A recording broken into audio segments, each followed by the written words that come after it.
এরপর আল্লাহ বলছেন যে উহিল্লা লাকুম লাইলাতাস সিয়ামি রাফাতু ইলা নিসাইকুম, উহিল্লা লাকুম তোমাদের জন্য আমি হালাল করে দিলাম লাইলাতাস সিয়াম রমজানের মাসে রাফাতু ইলা নিসাইকুম স্ত্রীদের কাছে গমন। প্রথম দিকে রোজা ছিল শুধু আশুরার রোজা আর প্রতি চন্দ্র মাসের 13, 14, 15 এই 3 দিন রোজা। তারপরে আল্লাহ তাআলা রোজা ফরজ করলেন যে রোজা এখন ফরজ করে দিলাম, তবে কেউ যদি অসমর্থ হয় সে এর পরিবর্তে ফিদিয়া দান করতে পারবে, অপশন দিলেন। তারপরে আল্লাহ তাআলা রোজা ফরজ করে দিলেন, তারও আবার স্তর ছিল যে যতক্ষণ পর্যন্ত তারা জেগে থাকতো সাহাবীরা ততক্ষণ পর্যন্ত পানাহার করতে পারবে, স্ত্রীর কাছে গমন করতে পারবে। যদি কেউ ঘুমাই যায় তাহলে আর সে খানাও খেতে পারবে না, পানিও খেতে পারবে না, স্ত্রীর কাছেও যেতে পারবে না। এই জন্য সাহাবীরা রমজান মাসে কি করতেছিলেন যে এশার নামাজের পরে আর স্ত্রীর কাছে ঘুমাইতেন না, আলাদা ঘুমাইতেন। ইতিমধ্যে এক সাহাবী তিনি সারাদিন কাজ করে আসছেন বাসায়, আসিয়া সন্ধ্যার সময় স্ত্রীকে জিজ্ঞাসা করছেন খাবার কিছু আছে? স্ত্রী বলছেন আমার ঘরে কোনো খাবার নাই। এই জন্য স্ত্রী বললেন ঠিক আছে আপনি বসেন, আমি দেখি কোথাও কিছু পাই কিনা। উনি খাবার নিয়ে আসলেন, এসে দেখেন স্বামী ঘুমাই গেছে। তখন উনি আফসোস করতেছিলেন, হায় হায় এই সারাদিন না খেয়ে রয়েছে, আবার আগামীকাল সন্ধ্যা পর্যন্ত সে না খেয়ে কীভাবে থাকবেন। পরের দিন যখন দুপুর হইতেছিল এই বৃদ্ধ সাহাবী তিনি অচেতন হইয়া ক্ষুধার তাড়নায় তিনি অজ্ঞান হয়ে পড়ে গেলেন। আর এদিকে কতক সাহাবী তারা রমজান মাস তো অনেক বড়, আল্লাহ বিধান দিবেন। এই জন্য ওমর রাদিয়াল্লাহু তাআলা আনহু সহ আরও কয়েকজন সাহাবী রাত্রিবেলা স্ত্রীর কাছে গমন করছে।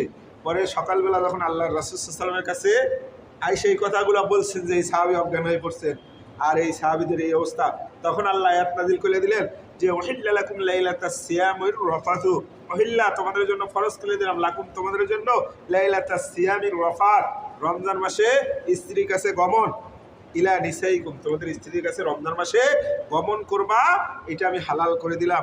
হুন্না লিবাসুল লাকুম তারা তোমাদের পোশাক স্বরূপ, আনতুম লিবাসুল লাহুন্না তোমরাও তাদের পোশাক। স্বামী স্ত্রীর সম্পর্ক এত কাছের সম্পর্ক, আল্লাহ বললেন এটা পোশাকের মতো। পোশাক যেরকম মানুষের গায়ে না থাকলে তার কিছুই থাকে না, স্বামী স্ত্রীও এরকম। একজনে যদি আরেকজনের দুর্নাম বলা শুরু করে দেয় এদের কোনো অস্তিত্বই সমাজে আর থাকবে না, কারণ গোপন প্রকাশ্য সব একজনেরটা আরেকজনের জানে। এবং এত কাছের সম্পর্ক যে যদি এই রমজান মাসে আল্লাহ সহজ করে না দিতেন তাহলে এর থেকে বাঁচা আসলে কঠিন হয়ে যেত। এই জন্য আল্লাহ বলছেন তোমরা পোশাক স্বরূপ, সুতরাং তোমরা রাত্রিবেলা স্ত্রীর কাছে যাইতে পারো। আলিমাল্লাহ আমি আল্লাহ জানি যে আন্নাকুম কুনতুম তাখতানুন আনফুসাকুম তোমরা যে নিজেরা নিজেদের প্রতি খেয়ানত করে ফেলছো, আমি আল্লাহ জানি। তোমরা যে বিধান পালন করতে পারো না, খেয়ানত করে ফেলছো, আমি আল্লাহ জানি। ফাতাবা আলাইকুম আমি তোমাদের তওবা কবুল করে নিলাম, আমি তোমাদের তওবা কবুল করে নিলাম। আফা আনকুম আর তোমাদেরকে আমি ক্ষমা করে দিলাম। আল্লাহ বলছেন তোমাদের আমি কি তওবা কবুল করে নিলাম আর ক্ষমা করে দিলাম। ফাল আনা এখন থেকে বাশিরহুন্না তোমরা তোমাদের স্ত্রীদের কাছে গমন করতে পারো। ওয়াতাগু আর তোমরা অনুসন্ধান করো মা কাতাবাল্লাহু লাকুম আল্লাহ তোমাদের জন্য যেটা অনুগ্রহ করছেন, যেটা ফরজ করে দিয়েছেন যে স্ত্রীর কাছে গমন, এর মাধ্যমে যেমন আত্মিক দৈহিক প্রশান্তি হয় এবং আমাদের ভবিষ্যতের বীজ বপন হয়, সন্তানাদি হয়, তাই না? এর মাধ্যমে আল্লাহ বলছেন আমি তোমাদের জন্য যে অনুগ্রহ রাখছি এটা তোমরা অন্বেষণ করতে পারো। আল্লাহুম্মা সাল্লি আলা মুহাম্মাদিন ওয়া আলা আলি মুহাম্মাদ কামা সাল্লাইতা আলা ইব্রাহিম ওয়া আলা আলি ইব্রাহিম ইন্নাকা হামিদুম মাজিদ। আল্লাহুম্মা বারিক আলা মুহাম্মাদিন ওয়া আলা আলি মুহাম্মাদ কামা বারাকতা আলা ইব্রাহিম ওয়া আলা আলি ইব্রাহিম ইন্নাকা হামিদুম مجيد. اللهم انزل بمقعدك برحمتك يوم القيامة. الحمد لله الحمد لله الحمد لله رب العالمين. ربنا لك الحمد حمدا كثيرا طيبا مباركا فيه. يا ربي لك الحمد كما ينبغي لجلال وجهك وعظيم سلطانك. সকল প্রশংসা মহান আল্লাহ তাআলাকে আমাদেরকে সুস্থ রাখছেন। এবং মাগরিবের নামাজের পরে কোরআনের মজলিসে বসার মতো তৌফিক দান করেছেন সেই আল্লাহ তাআলার দরবারে শুকরিয়া আদায় করি আলহামদুলিল্লাহ। আমরা আজকে সামনে আমাদের যে রমজান আছে, এই রোজার ফজিলত এবং রোজা কিভাবে ফরজ হলো, রোজা রাখলে আমাদের কি কি ফজিলত হবে, আমরা আজকে কোরআন এবং হাদিসের আলোকে এই সম্পর্কে আলোচনা করব। আউযু বিল্লাহি মিনাশ শাইতানির রাজীম। বিসমিল্লাহির রহমানির রহিম। ইয়া আইয়ুহাল্লাযীনা আমানু কুতিবা আলাইকুমুস সিয়ামু কামা কুতিবা আলাল লাযীনা মিন ক্বাবলিকুম লাআল্লাকুম তাত্তাকুন আইয়ামান মা'দুদাত। মহান আল্লাহ তাআলা এই আয়াতে বলেন, ইয়া আইয়ুহাল্লাযীনা আমানু, হে ঈমানদারগণ, কুতিবা আলাইকুমুস সিয়াম, তোমাদের উপর রোজা ফরজ করা হলো, কামা কুতিবা আলাল লাযীনা মিন ক্বাবলিকুম, যেভাবে তোমাদের পূর্ববর্তীদের উপর রোজা ফরজ ছিল। আল্লাহ তাআলা এই আয়াতের মাধ্যমে বলতেছেন যে রোজা শুধু তোমাদের জন্যই ফরজ না, রোজা পূর্ববর্তী যারা উম্মত ছিল, নবীদের উম্মত ছিল, তাদের উপরও এই রোজা ফরজ ছিল। এই রোজা রাখলে কি হবে? লাআল্লাকুম তাত্তাকুন, তাহলে তোমরা খোদাভীতি অবলম্বন করতে পারবে। মুত্তাকি হওয়ার সবচেয়ে বড় মাধ্যম হলো রোজা। এই রোজা আল্লাহ তাআলা রোজা সহ আমাদের যতগুলো বিধিবিধান আছে সবগুলোই প্রথমে ফরজ করেন, ধাপে ধাপে স্তরে স্তরে আল্লাহ ফরজ করছেন। প্রথম দিকে রোজা ছিল শুধু আশুরার রোজা এবং প্রতি চাঁদের মাসের 3টা রোজা, 13, 14, 15, এই 3টা রোজা আর আশুরার রোজাগুলা সাহাবীর এবং আল্লাহ রাসূল সাল্লাল্লাহু আলাইহি ওয়াসাল্লাম রাখতেন। পরবর্তীতে আল্লাহ তাআলা এই আয়াতের মাধ্যমে রোজা ফরজ করে দিলেন, কিন্তু একটা অপশন দিলেন যে আইয়ামান মা'দুদাত, এই রোজা হইল নির্দিষ্ট কিছু দিনের জন্য। ওয়া আলাল্লাযীনা ইউতীকুনাহু ফিদিয়াতুন তা'আমু মিসকিন, এই আয়াতের মধ্যে আল্লাহ বলছেন যে যারা এই রোজা রাখতে অসমর্থ হবে তারা কি মিসকিনদেরকে খাবার দিতে পারবে, ফিদিয়া দিতে পারবে। এর মাধ্যমে আল্লাহ তাআলা প্রাথমিকভাবে অপশন রেখে দিলেন যে যদি কেউ রোজা রাখতে চায় পুরো মাস রাখতে পারবে, আর কেউ যদি এর পরিবর্তে মিসকিনকে 2 বেলা খাবার দিতে চায়, মধ্যমানের খাবার, তাহলে সে সেটাও করতে পারবে। এর মাধ্যমে আল্লাহ তাআলা এই রোজার গুরুত্ব এবং একটা অপশন দিয়ে দিলেন। তার পরবর্তীতে আল্লাহ নাজিল করছেন শাহরু রমাদান আল্লাযী উনজিলা ফীহিল কুরআন, শাহরু রমাদান, এই হলো রমজান মাস, যে মাসে কোরআন নাজিল হয়েছে। এই আয়াতের মাধ্যমে আল্লাহ বলছেন ফামান শাহিদা মিনকুমুশ শাহরা, তোমাদের মধ্যে যেই রমজান মাস পাবে ফালিয়াসুমহু, সে অবশ্যই রোজা রাখতে হবে। এর মাধ্যমে আল্লাহ তাআলা রোজাকে ফরজ করে দিলেন। ওমান কানা মারিদা, আর যদি কেউ অসুস্থ থাকে আল্লাহ ফরজ করে দিলেন যে রোজার মাস যার সামনে আসবে তার উপর রোজা ফরজ।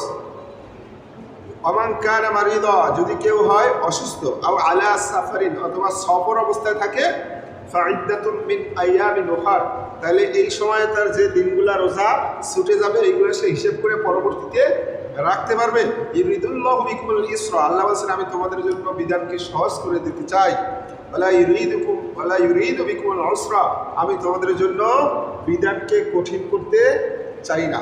আমাদের জন্য 1 মাস রোজা ফরজ করছে যাতে আমাদের যে ভিতরে যে আধ্যাত্মিক পবিত্রতা অর্জন হয়, আর এটা এমনভাবেও চাপাই দেন নাই যে কয়েক মাস, যাতে মানুষ এটার জন্য কষ্টকর হয়। আল্লাহ একটা নির্দিষ্ট টাইমের জন্য দিচ্ছেন এবং অপশন রাখছেন, যদি কেউ অসুস্থ হয় বা সফরে থাকে সে যেন এই রোজার কারণে কষ্ট না পায়। এই জন্য আল্লাহ বলছেন এর পরবর্তীতে অন্য সময় সে রোজা হিসাব করে পূরণ করলেও হবে। আবার ভাঙতি রোজাটা যে আপনার আল্লাহ সেটাও অপশন দিচ্ছেন যে এটা পরবর্তীতে হিসাব করে রাখলেই হবে, যে আপনি একাধারে আর 1 মাস পরেই সব রোজা পুরো করা লাগবে এরকম না, পরবর্তী রমজানের আগে এই রোজাগুলা পূরণ করলেই হবে। আয়েশা রাদিয়াল্লাহু তাআলা আনহা বলছেন যে আমি ভাঙতি রোজাগুলা রাখতে রাখতে আমার পুরো বছর লেগে যেত, কিন্তু আল্লাহ রাসূল সাল্লাল্লাহু আলাইহি ওয়াসাল্লাম এ ব্যাপারে কখনোই নিষেধ করতেন না। আল্লাহ এখানেই বলছেন ফাইদ্দাতুম মিন আইয়ামিন উখার, এর পরবর্তী 1 বছর আসতে যতগুলো দিন আছে এর ভিতরে তোমরা হিসাব করে ভাঙতি রোজাগুলা রাখলেই হবে। ওয়ালি তুকমিলু ইদ্দাতা, আর এর মাধ্যমে তোমরা সংখ্যা পুরো করবে। ওয়ালি তুকাব্বিরুল্লাহ আলা মা হাদাকুম, আর আল্লাহ যে তোমাদেরকে এত সুন্দর সঠিক পথ দেখাইছেন যাতে আল্লাহর মহিমা কিন্তু তোমরা করতে পারো। ওয়ালা আল্লাকুম তাশকুরুন, আর যাতে তোমরা খোদাবিধি অবলম্বন করতে পারো। এখন এই রোজার ফজিলত কি, রোজা রাখলে কি হবে আমাদের, আল্লাহ তাআলা নিজে বলছেন যে আস-সাওমু লি ওয়া আনা উযযা বিহি, এই রোজা আমার জন্য আর আমি নিজেই আল্লাহ এর পুরস্কার দিব। কারণ বান্দা ইচ্ছা করলে গোপনে সে পানাহার করলে কেউ তাকে নিষেধ করতে পারতো না বা কেউ দেখতো না, কিন্তু বান্দা যেহেতু শুধু আমার জন্যই রোজা রাখে, আর সাওমু লি ওয়া আনা উযযা বিহি, এই সওম আমার জন্য এবং আমি আর প্রতিদান দিব। প্রতিটা সৎ কাজের প্রতিদান আল্লাহ 10 থেকে 700 গুণ বাড়াই দেবেন, কিন্তু রোজার ফজিলাত আল্লাহ বর্ণনা করেন নাই। মানে বান্দাকে মুক্তি দিতে যতটা দরকার হবে আল্লাহ ততটাই তাকে দান করবেন। আর আল্লাহ তাআলা বলছেন যে আস-সাওমু জুন্নাহ, রোজা হইল ঢাল স্বরূপ। রোজা আপনার কিয়ামতের মাঠে এবং পরকালে আমাদেরকে জাহান্নামের আযাব থেকে মুক্তি দেওয়ার জন্য ঢাল হিসেবে ব্যবহৃত হবে। আর আল্লাহ তাআলা বলছেন বান্দা গ্রীষ্মের সময়, প্রখর রোদের সময় আমি আল্লাহ আমার বয়সে তৃষ্ণার্ত থেকেছে, আর কিয়ামতের মাঠে যেদিন তার তৃষ্ণা পাবে সেই দিন আমি আল্লাহ নিজে তাকে পানি পান করানোর ব্যবস্থা করে দেব। দুনিয়ায় আমরা পানির কষ্ট, পানি পিপাসায় কষ্ট ভোগ করবো, আল্লাহ বলছেন আমি তাকে সেই কঠিন দিনে তাকে পানি পানের ব্যবস্থা করে দিব। আর রোজা এবং কোরআন শরীফ এই দুটো হইল আল্লাহর কাছে সুপারিশ করবে। রোজা বলবে আল্লাহ শুধু আমাকে পালন করার জন্য তোমার এই বান্দা সে নিজে কি করছে, পানাহার করে নাই, খাবার খায় নাই, স্ত্রীর কাছে যায় নাই, সে নিজেকে বিরত রাখছে, আল্লাহ এত কষ্ট করছে, আজকে আমি সুপারিশ করলাম আল্লাহ তার জন্য, অবশ্যই তোমার এই সুপারিশ কবুল করতে হবে। কোরআন বলবে যে আল্লাহ আমি তাকে রাত্রিবেলা ঘুমাইতে দেই নাই, দিনের বেলা রাত্রিবেলা সে কষ্ট করে আমাকে তিলাওয়াত করছে, আল্লাহ আমি সুপারিশ করলাম, আমার সুপারিশ আজকে গ্রহণ করতে হবে। আল্লাহ তাআলা রোজা এবং নামাজে, রোজা এবং কোরআনের সুপারিশ সেদিন গ্রহণ করবেন। আর আল্লাহ রাসূল সাল্লাল্লাহু আলাইহি সাল্লাম বলছেন যে জান্নাতের কয়টা দরজা? 8টা দরজা। এর ভিতরে একটা আছে রাইয়ান নামক দরজা। শুধু রোজাদার কি মর্যাদা দেওয়ার জন্য, সে দুনিয়ায় রোজাদার ছিল, কষ্ট করছে, তার মর্যাদা উন্নীত করার জন্য এই রাইয়ান নামক দরজা দিয়ে শুধু রোজাদার প্রবেশ করবে। এই কথা শোনার পর আবু বকর রাদিয়াল্লাহু তাআলা বলছেন ইয়া রাসূলুল্লাহ সাল্লাল্লাহু আলাইহি সাল্লাম, এমন কেউ হবে যাকে সমস্ত দরজায় ডাকবে? আল্লাহ রাসূল সাল্লাল্লাহু আলাইহি সাল্লাম বলছেন যে হ্যাঁ, আমি আশা করি হে আবু বকর তোমাকে 8টা দরজা থেকেই ডাকা হবে। এরপরে আল্লাহ রাসূল সাল্লাল্লাহু আলাইহি সাল্লাম বলছেন যে রোজা আল্লাহ তাআলা তোমাদের জন্য ফরজ করছে, আর আমি তোমাদের জন্য কি তারাবি নামাজকে কিয়ামুল লাইলকে সুন্নাত করে দিলাম। যদি কেউ এরকম 30টা রোজা রাখতে পারে এবং রাত্রে কষ্ট করে কিয়ামুল লাইল করতে পারে, তাহলে কি হবে? সে যখন ঈদ হবে, রোজা শেষ হয়ে যাবে, সে ওই রকম মাসুম বাচ্চা জন্মগ্রহণ করলে যেরকম সে গুনাহগার থাকে না, ওই রকম তার গুনাহ আল্লাহ সব মাফ করে দিবেন। সে তখন মাসুম বাচ্চার মতো বেগুনাহ হয়ে যাবে। আর রোজাদারের জন্য 2টা আনন্দ। রোজাদারের জন্য আনন্দ কয়টা? 2টা। একটা হইলো সে যখন ইফতার করে, সারাদিন রোজা থাকার পরে যখন ইফতারির টাইম হয়ে যায়, ইফতারির সামনে নিয়ে ইফতারির সময় একটা আনন্দ লাগে না? তো রোজাদারের জন্য 2টা আনন্দের সময়, একটা হইল ইফতারিতে, আর একটা বলছেন আল্লাহ তাআলা যে আল্লাহর কাছে বান্দা যখন পুরস্কার পাবে, আল্লাহর কাছে সাক্ষাৎ করবে, তখন যখন আল্লাহ নিজে, ওয়ালাইকুম আসসালাম ওয়া রাহমাতুল্লাহি ওয়া বারাকাতুহু, তখন আল্লাহ তাআলা নিজে এই বান্দার পুরস্কার এত অগণিতভাবে দিবেন যে বান্দা সেদিন খুশি হয়ে যাবে। আর রোজা দোয়া কবুলের একটা মাধ্যম। রোজাদার ইফতারির আগে আল্লাহর কাছে যে দোয়া করে, আল্লাহ সেই দোয়াই কবুল করেন। একমাত্র যে দোয়ার ভিতরে পাপাচার এবং আত্মীয়তার বন্ধন ছিন্ন করার উদ্দেশ্য না থাকে, সে দোয়াগুলো আল্লাহ কবুল করেন। 3 ব্যক্তির দোয়া কবুল হয়: ন্যায়পরায়ণ শাসক, রোজাদার, তারপর মাজলুম ব্যক্তি। এদের দোয়াগুলো, অন্য হাদিসে আছে মুসাফির, এদের দোয়াগুলো আল্লাহর কাছে সরাসরি কবুল হয়ে যায়। রোজার মাধ্যমে আল্লাহ তাআলার নৈকট্য হাসিল করা যায়। রোজা থাকলে আমাদের যে একটা প্রবৃত্তি আছে নফসে আম্মারা, এই প্রবৃত্তি দমন হয়ে যায়, আমাদের আত্মিক পবিত্রতা অর্জন হয় এবং আল্লাহ তাআলার নৈকট্য লাভ করা যায়। এর মাধ্যমে হিংসা বিদ্বেষ, রোজার মাধ্যমে হিংসা বিদ্বেষ এগুলা থেকে পরিত্রাণ পাওয়ার একটা মাধ্যম হইল রোজা। এবার আল্লাহ বলছেন যে রোজা ফরজের পরে যে ওয়াইদা সালাকা ইবাদি আন্নি, ওয়াইদা সালাকা, আর যখন বান্দা জিজ্ঞাসা করে ইবাদি আমার সম্পর্কে, আন্নি ইনফাইনি করিব, বান্দা যখন আমার সম্পর্কে জিজ্ঞাসা করে তখন হে রাসূল আপনি বলে দিন যে আমি তাদের অতি নিকটে করিব। এক সফরের সময় সাহাবীরা উপরে ওঠার সময় জোরে জোরে তাকবীর দিচ্ছিলেন এবং নিচে নামার সময় তাকবীর দিচ্ছিলেন। আল্লাহ রাসূল সাল্লাল্লাহু আলাইহি ওয়াসাল্লাম বলছেন, হে মানুষজন, তোমরা নিজেদের প্রতি ইহসান করো, তোমরা কোনো বদির রবকে ডাকতেছো না, যাকে ডাকতেছো তিনি তোমাদের কাদের চাইতেও নিকটে, তোমাদের এত কষ্ট করার দরকার নাই। আল্লাহ বলছেন ফাইন্নি করিব, তাদেরকে বলে দাও আমি অতি নিকট। এই রোজার সাথে আল্লাহ তাআলা কি করছেন, এই আল্লাহর অবস্থান এবং দোয়ার কথা বলছেন। উযিবু দাওয়াতাদ দাঈ ইযা দাআন, আল্লাহ বলছেন যখনই কেউ আমার কাছে কোনো কিছু চায় আমি সাথে সাথে তাদের দোয়াটা কবুল করে দেয়। দোয়া কবুলের তিনটা মাধ্যম আল্লাহ রাসূল সাল্লাল্লাহু আলাইহি ওয়াসাল্লাম বলছেন, যদি কেউ দোয়া করে এবং সে মানে তড়িঘড়ি না করে, তড়িঘড়ি কি যে আমার দোয়া তো কবুল হয় না, এরকম যদি না করে তাহলে আল্লাহ তিনভাবে কবুল করেন। একটা হলো সাথে সাথে কবুল করেন, আর একটা হলো পরবর্তীতে পরকালে তাকে দিবেন, অথবা এই দোয়ার কারণে তার বড় বিপদ থেকে আল্লাহ তাকে রক্ষা করবেন। দোয়া কখনো ফেল যায় না, দোয়া অবশ্যই আল্লাহর কাছে কবুল হয়। আল্লাহ বলছেন ফালিয়াস্তাজিবু লি, সুতরাং বান্দার উচিত আমার যে বিধান এগুলো অনুসরণ করা। ফালিয়াস্তাজিবু লি, আমার ডাকে সাড়া দেওয়া, ওয়ালিউমিনু বি, এবং আল্লাহর প্রতি ঈমান আনা, মুমিন হওয়া, লাআল্লাহুম ইয়ারশুদুন, তাইলে তারা কল্যাণ পথ প্রাপ্ত হবে। আর আল্লাহ বলছেন এই রমজান মাস হলো কোরআন নাজিলের মাস। শাহরু রমাদানাল্লাযী উনজিলা ফীহিল কুরআন, শাহরু রমাদান, আল্লাহ বলছেন শোনো রমজান মাস, উনজিলা ফীহিল কুরআন, এই মাসে আমি কোরআন নাজিল করছি। রমজান মাস সম্মানিত হয়েছে কার কারণে? কোরআনের কারণে। কোরআন যে ফেরেশতা নিয়ে আসছে সে ফেরেশতাও সম্মানিত, কোরআন যার কাছে নাজিল হয়েছে সেও সম্মানিত। এই কোরআন যে হাফেজ মুখস্থ করবে, আল্লাহ রাসূল সাল্লাল্লাহু আলাইহি ওয়াসাল্লাম বলছেন যে কোরআন মুখস্থ করলো এ হালালকে হালাল জানলো, হারামকে হারাম জানলো, সে সম্মানিত লেখক ফেরেশতার সমতুল্য। অন্য হাদিসে আছে আল্লাহ রাসূল সাল্লাল্লাহু আলাইহি ওয়াসাল্লাম বলছেন যে একজন হাফেজ সে 10 জন ব্যক্তিকে কিয়ামতের মাঠে সুপারিশ করতে পারবে যাদের উপর জাহান্নাম ওয়াজিব হয়ে গেছে, এইরকম লোককে সে সুপারিশ করতে পারবে। এবং যে কোরআন পাঠককে কিয়ামতের মাঠে বলা হবে যে তুমি তেলাওয়াত করো, সে যতগুলা আয়াত তেলাওয়াত করবে অতটা মর্যাদা তার বাড়বে। আল্লাহ বলছেন শাহরু রমাদানাল্লাযী উনজিলা ফীহিল কুরআন, এই হলো রমজান মাস যে মাসে আমি কোরআন নাযিল করছি। ইন্না আনজালনাহু ফী লাইলাতিল কদর, আল্লাহ বলছেন এই কোরআন আমি নাযিল করছি লাইলাতুল কদর, মানে রমজান মাসের ভিতরে কোরআন নাযিল হয়েছে এবং কোরআন যে রাত্রিটা নাযিল হলো সেটা হলো লাইলাতুল কদর। আর এই রাত্রিটা এত সম্মানিত হয়েছে যে আল্লাহ বলছেন সহস্র মাসের, হাজার মাসের চাইতেও উত্তম, আলফি শাহর, হাজার মাসের চাইতেও এই মাস উত্তম। আর এই কোরআনটা কি হুদাল্লিন নাস, মানুষের জন্য পথ প্রদর্শক। আপনি আমি কেউই পথ জানতাম না কোথায় যাবেন।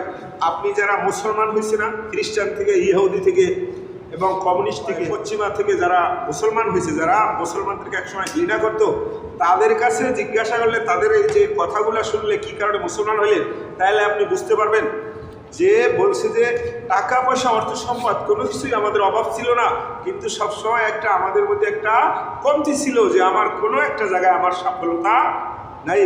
তাই তারা বলছে যে এরপর যখন আমি সঠিক রাস্তা পাইলাম তখন বুঝলাম যে আমি কতটা পথভ্রষ্ট ছিলাম। আল্লাহ বলছেন হুদাল্লিন নাস, এই কোরআন নাজিল হয়েছে রমজান মাসে এবং এরা মানুষের পথ দেখানোর জন্য, বাইয়িনাতিল মিনাল হুদা, এবং শুধু পথ দেখানো না, এই হেদায়েতের রাস্তাটাকে স্পষ্টভাবে বলেও দিছে কোথায় কোথায় যাইতে হবে, আল ফুরকান, এবং সত্য মিথ্যার পার্থক্যকারী হিসাবে। এই জন্য আমরা রমজান মাসে বেশি বেশি কোরআন তেলাওয়াত করব। রমজান যদি কেউ ইচ্ছা করে ছেড়ে দেয়, সে পরবর্তীতে যতই ইবাদত করুক, রোজা রাখুক, এই রমজানের সমতুল্য আর সে কোনোদিনও হতে পারবে না। এটা কাফারা, মানে সমতুল্য আর সব কোনোদিনও সে অর্জন করতে পারবে না।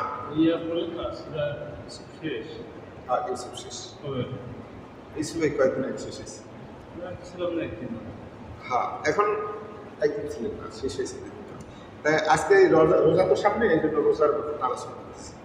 আল্লাহ বলছেন যে এই রমজান মাস এতটা সম্মানিত। আল্লাহ রাসূল সাল্লাল্লাহু আলাইহি ওয়াসাল্লাম বলছেন রোজা আল্লাহ ফরজ করছেন আর আমি তোমাদের জন্য কিয়ামুল লাইল তা আমি সুন্নাত করে দিলাম। যারা এরকম রোজা রাখবা পরিপূর্ণভাবে, আর তারাবি কিয়ামুল লাইল করবা, রোজা শেষে যখন চাঁদ উঠবে তখন সে ওই রকম নিষ্পাপ মাসুম বান্দা হয়ে যাবে। এই রোজার কারণে তার সমস্ত পিছনের গুনাহ ক্ষমা হয়ে যাবে। আবু হুরায়রা রাদিয়াল্লাহু তাআলা বলছেন যে আল্লাহ রাসূল সাল্লাল্লাহু আলাইহি ওয়াসাল্লাম বলছেন যে তোমরা চাঁদ দেখে রোজা রাখবে আর চাঁদ দেখে রোজা ভঙ্গ করবে। যদি এমন হয় যে চাঁদ দেখা যায় না, মেঘলা আকাশ থাকে, তাহলে 30টা রোজা পূর্ণ করবে। এই রোজার ব্যাপক ব্যাপক ফজিলত। এরপর আল্লাহ বলছেন যে উহিল্লা লাকুম লাইলাতাস সিয়ামি রাফাতু ইলা নিসাইকুম, উহিল্লা লাকুম তোমাদের জন্য আমি হালাল করে দিলাম লাইলাতাস সিয়াম রমজানের মাসে রাফাতু ইলা নিসাইকুম স্ত্রীদের কাছে গমন। মানে প্রথম দিকে রোজা ফরজ হয়েছে কয়েকটা স্তরে। প্রথম দিকে রোজা ছিল শুধু আশুরার রোজা আর প্রতি চন্দ্র মাসের 13, 14, 15 এই 3 দিন রোজা। তারপরে আল্লাহ তাআলা রোজা ফরজ করলেন যে রোজা এখন ফরজ করে দিলাম, তবে কেউ যদি অসমর্থ হয় সে এর পরিবর্তে ফিদিয়া দান করতে পারবে, অপশন দিলেন। তারপরে আল্লাহ তাআলা রোজা ফরজ করে দিলেন। তারও আবার স্তর ছিল যে যতক্ষণ পর্যন্ত তারা জেগে থাকতো সাহাবীরা ততক্ষণ পর্যন্ত পানাহার করতে পারবে, স্ত্রীর কাছে গমন করতে পারবে। যদি কেউ ঘুমাই যায় তাহলে আর সে খানাও খেতে পারবে না, পানিও খেতে পারবে না, স্ত্রীর কাছেও যেতে পারবে না। এই জন্য সাহাবীরা রমজান মাসে কি করতেছিলেন যে এশার নামাজের পরে আর স্ত্রীর কাছে ঘুমাইতেন না, আলাদা ঘুমাইতেন। ইতিমধ্যে এক সাহাবী তিনি সারাদিন কাজ করে আসছেন বাসায়, আসিয়া সন্ধ্যার সময় স্ত্রীকে জিজ্ঞাসা করছেন খাবার কিছু আছে? স্ত্রী বলছেন আমার ঘরে কোনো খাবার নাই। এই জন্য স্ত্রী বললেন ঠিক আছে আপনি বসেন, আমি দেখি কোথাও কিছু পাই কিনা। উনি খাবার নিয়ে আসলেন, এসে দেখেন স্বামী ঘুমাই গেছে। তখন উনি আফসোস করতেছিলেন, হায় হায় এই সারাদিন না খেয়ে রয়েছে, আবার আগামীকাল সন্ধ্যা পর্যন্ত সে না খেয়ে কীভাবে থাকবে। পরের দিন যখন দুপুর হইতেছিল এই বৃদ্ধ সাহাবী তিনি অচেতন হইয়া ক্ষুধার তাড়নায় তিনি অজ্ঞান হয়ে পড়ে গেলেন। আর এদিকে কতক সাহাবী তারা রমজান মাস তো অনেক বড়, আল্লাহ বিধান দিবেন। এই জন্য ওমর রাদিয়াল্লাহু তাআলা আনহু সহ আরও কয়েকজন সাহাবী রাত্রিবেলা স্ত্রীর কাছে গমন করছে। পরে সকালবেলা যখন আল্লাহ রাসূল সাল্লাল্লাহু আলাইহি ওয়াসাল্লামের কাছে আইসা এই কথাগুলো বলছেন যে এই সাহাবী অজ্ঞান হয়ে পড়ছেন আর এই সাহাবীদের এই অবস্থা, তখন আল্লাহ আয়াত নাযিল করে দিলেন যে উহিল্লা লাকুম লাইলাতাস সিয়ামির রাফাতু, উহিল্লা তোমাদের জন্য ফরজ করে দিলাম, লাকুম তোমাদের জন্য লাইলাতাস সিয়ামির রাফাত রমজান মাসে স্ত্রীর কাছে গমন, ইলা নিসাইকুম তোমাদের স্ত্রীর কাছে রমজান মাসে গমন করবা, এটা আমি হালাল করে দিলাম। হুন্না লিবাসুল লাকুম তারা তোমাদের পোশাক স্বরূপ, আনতুম লিবাসুল লাহুন্না আর তোমরাও তাদের পোশাক। স্বামী স্ত্রীর সম্পর্ক এত কাছের সম্পর্ক, আল্লাহ বললেন এটা পোশাকের মতো। পোশাক যেরকম মানুষের গায়ে না থাকলে তার কিছুই থাকে না, স্বামী স্ত্রীও এরকম। একজনে যদি আরেকজনের দুর্নাম বলা শুরু করে দেয় এদের কোনো অস্তিত্বই সমাজে আর থাকবে না, কারণ গোপন প্রকাশ্য সব একজনেরটা আরেকজনের জানে। এবং এত কাছের সম্পর্ক যে যদি এই রমজান মাসে আল্লাহ সহজ করে না দিতেন তাহলে এর থেকে বাঁচা আসলে কঠিন হয়ে যেত। এই জন্য আল্লাহ বলছেন তোমরা পোশাক স্বরূপ, সুতরাং তোমরা রাত্রিবেলা স্ত্রীর কাছে যাইতে পারো। আলিমাল্লাহ আমি আল্লাহ জানি যে আন্নাকুম কুনতুম তাখতানুন আনফুসাকুম তোমরা যে নিজেরা নিজেদের প্রতি খেয়ানত করে ফেলছো, আমি আল্লাহ জানি। তোমরা যে বিধান পালন করতে পারো না, খেয়ানত করে ফেলছো, আমি আল্লাহ জানি।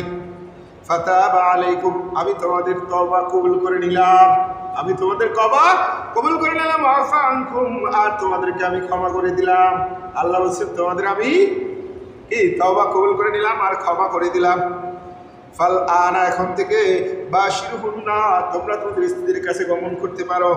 ওয়াতাগু আর তোমরা অনুসন্ধান করো মা কাতাবাল্লাহু লাকুম আল্লাহ তোমাদের জন্য যেটা অনুগ্রহ করছেন, যেটা ফরজ করে দিচ্ছেন যে স্ত্রীর কাছে গমন, এর মাধ্যমে যেমন আত্মিক দৈহিক প্রশান্তি হয় এবং আমাদের ভবিষ্যতের বীজও বপন হয়, সন্তানাদি হয়, তাই না? এর মাধ্যমে আল্লাহ বলছেন আমি তোমাদের জন্য যে অনুগ্রহ রাখছি এটা তোমরা অন্বেষণ করতে পারো। ওয়াকুলু তোমরা খাও, অশ্রবু এবং পান করো, হাত্তা ইয়াতাবায়ানা লাকুমুল খাইতুল আবিয়াদু মিনাল খাইতিল আসওয়াদি মিনাল ফাজর হাত্তা ততক্ষণ পর্যন্ত ইয়াতাবায়ানা লাকুম যতক্ষণ পর্যন্ত পরিষ্কার হয়ে যায় তোমাদের কাছে খাইতুল আবিয়াদ সাদা রেখা মিনাল খাইতিল আসওয়াদি মিনাল ফাজর ফজরের আগে কালো আভা দূর হইয়া সাদা আভা আসার আগ পর্যন্ত তোমরা পানহার করতে পারো, খেতে পারো, পান করতে পারো, স্ত্রীর কাছে গমন করতে পারো, মানে সুবহে সাদেক পর্যন্ত তোমরা এটা করতে পারো। এটা কিন্তু কোরআনের মাধ্যমে আল্লাহ স্পষ্ট বলে দিছেন। তুম্মা আতিমুস সিয়াম, এরপর এই সুবে সাদেক হয়ে গেলে তুম্মা আতিমুস সিয়াম, এই রোজাকে পুরো করো ইলাল লাইল, মানে সন্ধ্যা রাত্রের আগ পর্যন্ত, মানে মাগরিব সন্ধ্যা হয়ে গেছে, সূর্য অস্ত গেছে, তখন পর্যন্ত তোমরা এই রোজাকে পূর্ণ করবে। এর মাঝখানে যেটুকু টাইম আছে এই সময়ে স্ত্রীর কাছে গমন, পানহার করা এবং রোজা ভঙ্গের যতগুলো কারণ আছে এগুলো কোনোটাই করা যাবে না। বলে তুবাশিরহুন্না, আর আল্লাহ তো বলে দিচ্ছেন স্ত্রীর কাছে গমন করতে পারো, কিন্তু রমজানে আর একটা ইবাদত আছে, কি? ইতিকাফ। রমজানে একটা ইতিকাফ আছে না? আল্লাহ রাসূল সাল্লাল্লাহু আলাইহি সাল্লাম রমজানের 20 দিন চলে গেলেই তিনি কাপড় বেঁধে কোমর বেঁধে লেগে যাইতেন লাইলাতুল কদর তালাশ করার জন্য, তাই না? প্রথম 10 দিন তালাশ করলেন, দ্বিতীয় 10 দিন, তৃতীয় 10 দিনে এসে বলছেন এই 10 দিনের বেজোর রাত্রিতে আছে। আল্লাহ রাসূল সাল্লাল্লাহু আলাইহি সাল্লাম বের হয়েছিলেন যে বলে দিবেন যে আপনার লাইলাতুল কদরটা কোন রাত্রিতে। প্রতিমধ্যে দেখলেন 2 জন সাহাবী তর্ক করতেছে, এই তাদের তর্কের কারণে আল্লাহ রাসূল সাল্লাল্লাহু আলাইহি সাল্লাম ভুলে গেলেন। তারপর বললেন যে আমি ভুলে গেছি, আমাকে ভুলেই দেওয়া হয়েছে তোমাদের তর্কের কারণে। এখন থেকে তোমরা রমজানের শেষ 10 রাত্রি যে থাকে এটা বেজোর রাত্রিতে তোমরা তাহলে তোমরা পাবা। আল্লাহ বলছেন ওয়ালা তুবাশিরহুন্না, কিন্তু স্ত্রীর সাথে মিলিত হবে না। ওয়ান্তুম আকিফুনা ফিল মাসাজিদ, যখন তোমরা ইতিকাফে বসবা এই সময় আবার স্ত্রীর কাছে গমন করা যাবে না। তিলকা হুদুদুল্লাহ, আল্লাহ বলছেন এটাই আল্লাহ তাআলার সীমা। ফালা তাকরাবুহা, এই সীমার কাছেও তোমরা আসবে না। রমজান মাসে যে সীমা দেওয়া হয়েছে এই শবে সাদিক থেকে সন্ধ্যা পর্যন্ত, এই যেগুলা আছে এগুলার কাছেও, খাবার ওখানে আছেও, কাছেও যায় না। স্ত্রীর কাছে অতটা কাছে যায় না যার কারণে তোমার নিজের নিয়ন্ত্রণ হারাই ফেলো, এরকম কাছেও তোমরা যায় না। তিলকা হুদুদুল্লাহ, আর এটা হইল সেই আল্লাহর সীমা। ফালা তাকরাবুহা, এই সীমার কাছেও তোমরা যাবে না। কাযালিকা, আল্লাহ বলেছেন এইভাবেই, এই বাইয়িনুল্লাহ, আল্লাহ স্পষ্ট করে দেন আয়াতি, তার নির্দেশনামা, কি কি করবা কি কি করবা না। আল্লাহ বলেছেন আমি একবারে স্পষ্ট করে দেই লিন্নাস, মানুষের জন্য, লাআল্লাহুম ইয়াত্তাকুন, যাতে তারা খোদাভীতি অবলম্বন করতে পারে। আল্লাহ বলছেন যে আলাল্লাযীনা ইউতিকুনাহু ফিদিয়াতুন মিসকিন, যে রোজা রাখতে অসমর্থ হবে, এমন বৃদ্ধ বয়সে চলে গেল যে তার পক্ষে আর রোজা রাখা সম্ভব না, এমন লোক আছে যারা কোমায় থাকে, সে জীবিত আছে, রমজান মাস পাইছে, কিন্তু তার পক্ষে রোজা থাকা সম্ভব না। তার কি হবে? আল্লাহ বলছেন ফিদিয়াতুন তাআমু মিসকিন, সে মিসকিনকে খাদ্য দান করবে, ফিদিয়া দান করবে। সে 2 বেলা মধ্যম মানের খাবার, যেটা তার পরিবার খায়, নিজে খায়, এরকম 2 বেলা খাবারের ব্যবস্থা করে দেবে যে কয়দিন তার যাবে। শুধু রোজার জন্য ফিদিয়া আছে, নামাজের জন্য কোনো ফিদিয়া আল্লাহ নির্ধারণ করে নাই।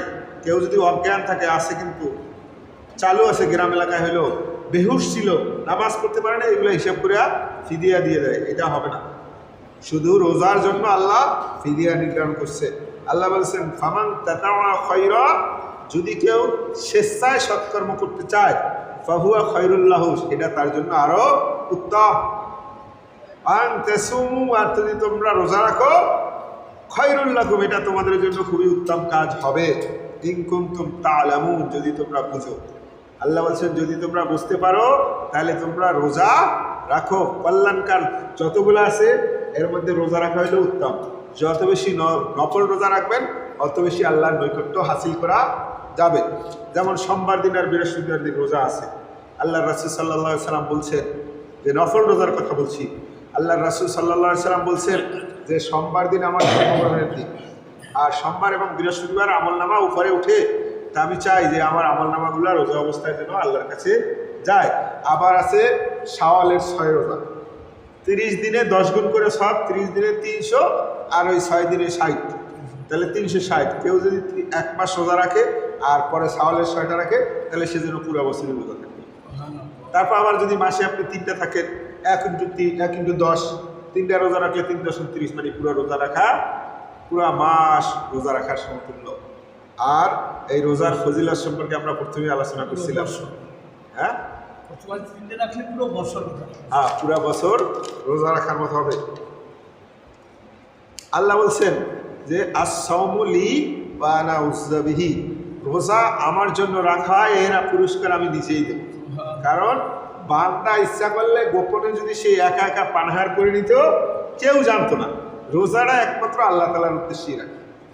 একদিন একটা গল্প করছিলাম যে কোরিয়ার লোক, সে মুসলমানের রোজা থাকা দেখার পরে, হোসেন আলী ভাই, কোরিয়ার লোক বাংলাদেশি শ্রমিক আছে না, যখন রোজা রাখছে তাকে বলতেছে যে তুমি সারাদিন এরকম রোজা রাখো, তুমি কি গোপনেও পান করো না, খাও না?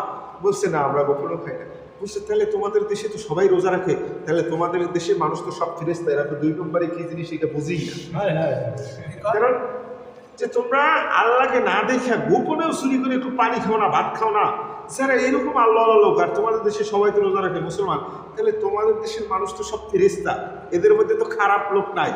মানে কোরিয়ার লোক রোজা রাখা দেখা বুঝছে, যারা আল্লাহরে না দেখা এত কষ্ট করে খাবারটা পর্যন্ত খায় না, গ্লাস পানি খায় না, তাহলে ওই দেশি মানুষ তো কোনো অন্যায় করে না। আসলে যদি এরা কিন্তু বড় শিক্ষা, যে আল্লাহকে না দেখে এটা করে, আর সেই মানুষই আবার দিনের বেলা চুরি করা শুরু করে, 2 নম্বরে কাজ যত আছে শুরু করে। এই রোজা কিন্তু একটা প্র্যাকটিস, কিন্তু রোজার মাসে সব মানুষই চায় একটু সঠিকভাবে থাকার জন্য। দেখছি এটাও কিন্তু কাউকে রোজার মধ্যে যদি ভালো হয়, তাহলে কাউকে বলবেন না যে রোজা দেখে সে মুসলিম সাজছে, এটা বলা যাবে না। কারণ রোজাটা এই জন্যই আল্লাহ দিয়েছেন যে এই মাসে যাতে মানুষ দিনের মধ্যে আসে, পরবর্তী পারুক আর না হোক সেটা হলেও পরের কথা। কিন্তু যে হোটেলগুলা রোজার মধ্যে তাঁবু টানাইয়া বিক্রি করে, পর্দা দিয়া বিক্রি করে, এরা কিন্তু আল্লাহর বিরুদ্ধচারণ করে। ওর ব্যবসায় কোনোদিন বরকত হবে না, ওর ব্যবসা ধ্বংস হবে।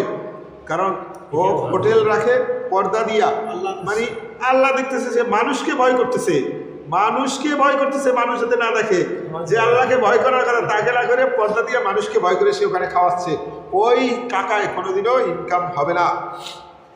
আর আল্লাহ বলছেন সাওমু জুন্না, রোজা হলো ঢাল স্বরূপ। দুনিয়ায় যেরকম আমরা যুদ্ধক্ষেত্র থেকে শত্রুর আক্রমণ থেকে ঢালের মাধ্যমে রক্ষা পাই, এই রোজা কিয়ামতের মাঠে কি করবে? জাহান্নামের শাস্তি থেকে মানুষকে, বান্দাকে ঢাল হিসেবে রক্ষা করবে। আর আল্লাহ তাআলা বলতেছেন যে যে বান্দা সেই কঠিন তৃষ্ণার সময়ও সে পানি পান করে নাই, রোজা রাখছে, আমি আল্লাহ সেই কিয়ামতের মাঠে ভয়াবহ যেদিন তৃষ্ণা লাগবে, আমি আল্লাহ নিজে হাউজে কাউসারের পানির ব্যবস্থা তাদের জন্য করে দেব। আর রোজাদারের 2টা আনন্দের সময়, একটা হলো ইফতারের সময়, আর একটা হলো আল্লাহর কাছে নৈকট্য লাভের সময়, সাক্ষাতের সময়, যখন আল্লাহ প্রতিদান দিবেন।